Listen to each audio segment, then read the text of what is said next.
37%. That is the percentage of workplace disputes that end unfavorably for the employee, not because the employee was wrong, but because they had no written record to support what they knew happened. That number comes from research on workplace grievance outcomes compiled by the Society for Human Resource Management. And the pattern it points to is not about dishonest managers or broken systems. It is about something far more ordinary and far more dangerous.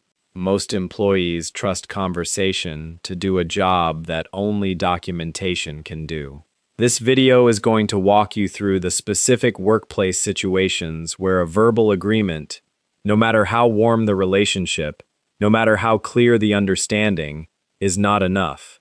Stay until the end, because the final section covers the one situation most people handle verbally that costs them everything when it matters most.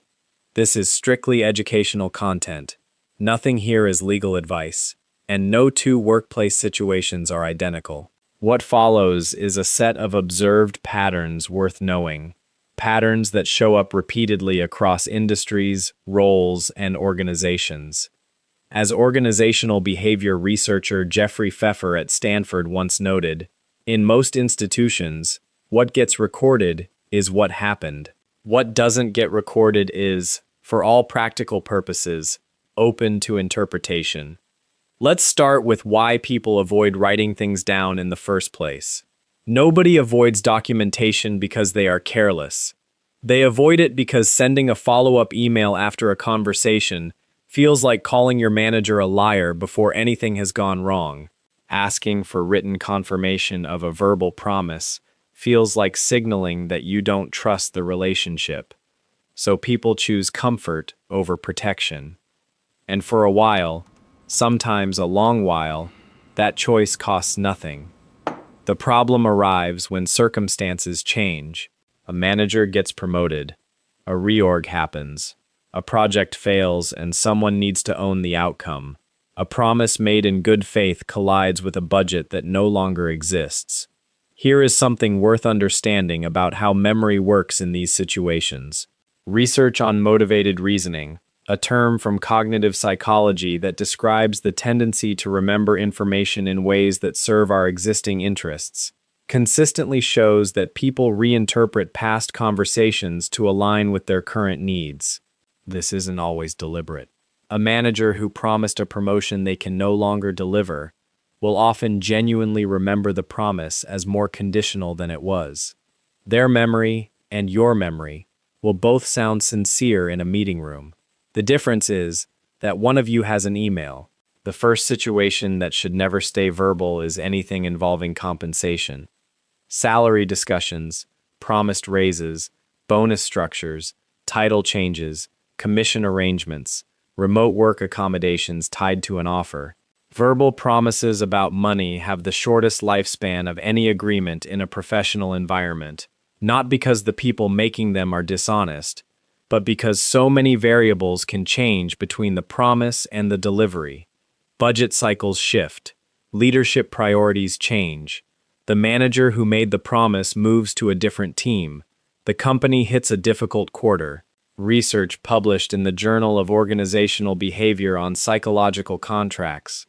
The informal, unspoken expectations employees develop about their employment relationship found that compensation-related violations of those contracts produce the strongest and most lasting damage to employee trust and performance, precisely because employees had no formal record to point to when they felt something had been broken. If a compensation-related discussion happens verbally, a brief written summary sent within the same day is not paranoia. It is the only thing that gives the conversation any real weight later. A simple email. Following up on our conversation today, I wanted to confirm my understanding of what was discussed. Does the work without any confrontation. The second situation involves workload changes.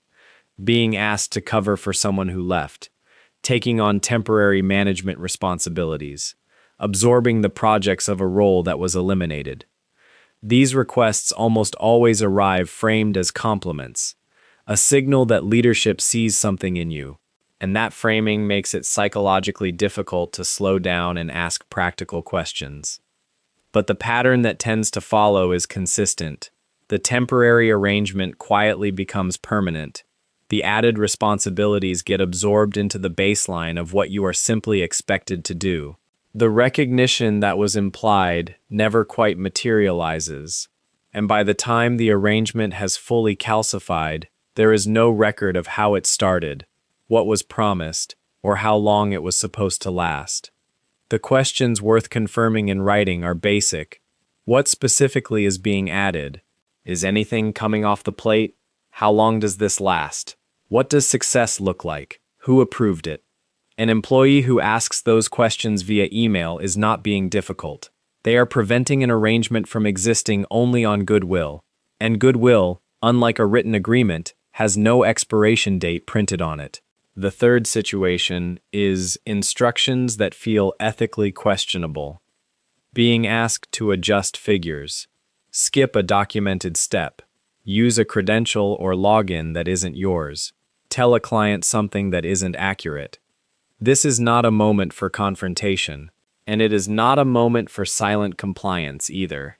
The move that protects you is calm, written confirmation. An email that simply says, "Just want to make sure I understood correctly. You'd like me to submit the report with the revised numbers?" accomplishes two things simultaneously. It gives the other person an opportunity to correct a genuine misunderstanding. And if there was no misunderstanding, it establishes in writing that the instruction came from above you. Researchers studying organizational misconduct have noted repeatedly that employees who document instructions before acting on them are significantly better positioned in subsequent investigations. Not because the documentation stops the misconduct, but because it clearly establishes the chain of authority behind the decision. The fourth situation is any experience of harassment, discrimination, or repeated inappropriate conduct. The gap between what employees have experienced and what employees can prove is where more legitimate complaints collapse than any other factor. "My manager is toxic," describes a feeling. It is real, and it matters to you, but it functions as an opinion in any formal process. What functions as evidence is specifics. The exact language used, the date, who was present, what happened directly afterward, written down while the memory is current, not reconstructed months later when the cumulative weight finally becomes unbearable. Research from Cornell University's Industrial and Labor Relations School on workplace investigation outcomes found that the most significant predictor of whether a complaint was taken seriously was not the severity of the conduct. It was the quality and timeliness of the documentation supporting the claim.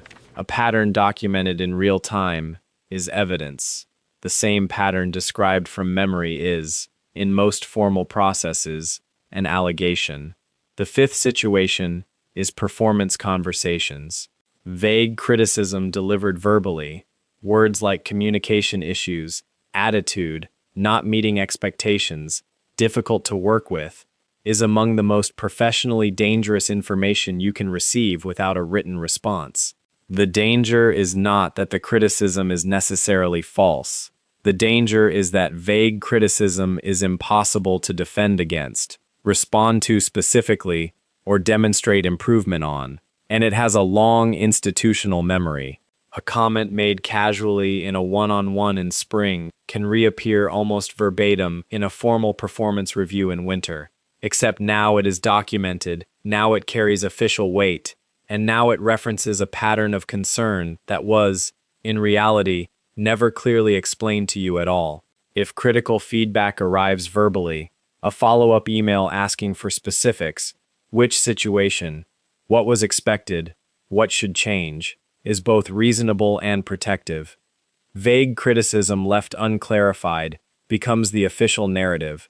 And official narratives get referenced in termination decisions written by people who were never in the room when any of this started.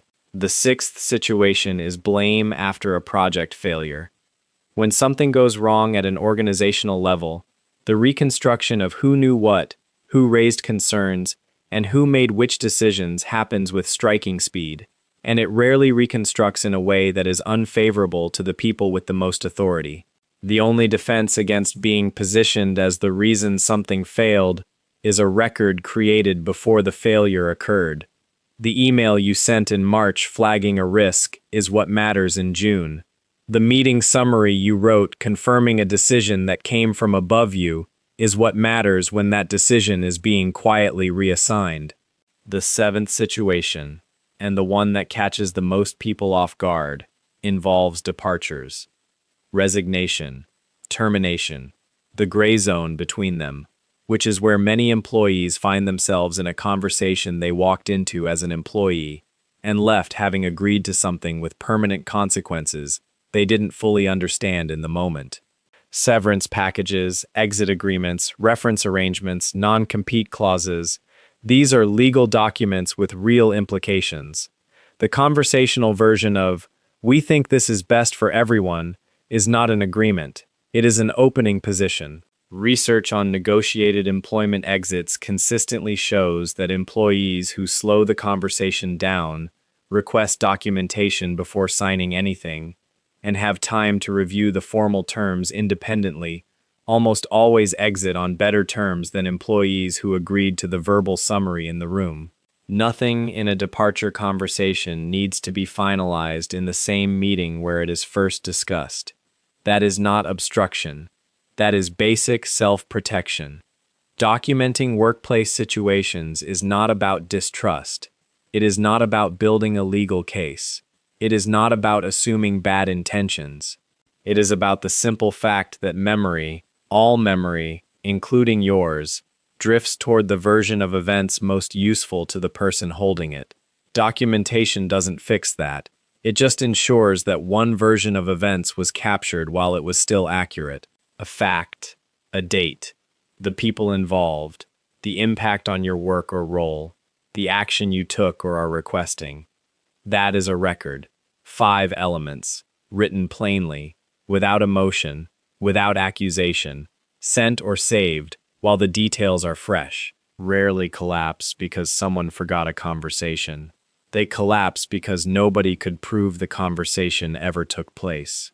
If this video shifted how you're thinking about a situation you're currently in, share it with someone who needs to hear it.